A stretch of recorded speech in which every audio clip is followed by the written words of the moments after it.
How to turn off autoplay on Facebook. So all you have to do is to go here to your Facebook application directly, and here it will lead you to your homepage, right? Now the next thing that you want to do is on the bottom part you will see the menu icon there, or the menu option. Just tap on that. For others it's actually on your upper right, the three dash lines there, and tap on that and scroll all the way down up until you see settings and privacy.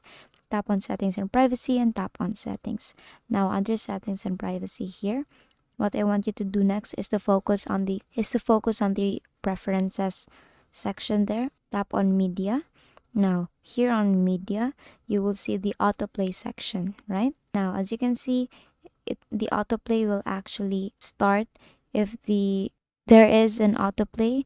It's either you use your mobile data or your Wi-Fi. Since we want to turn off the autoplay on Facebook, then tap on never autoplay videos. Basically, that is how you turn off autoplay on Facebook.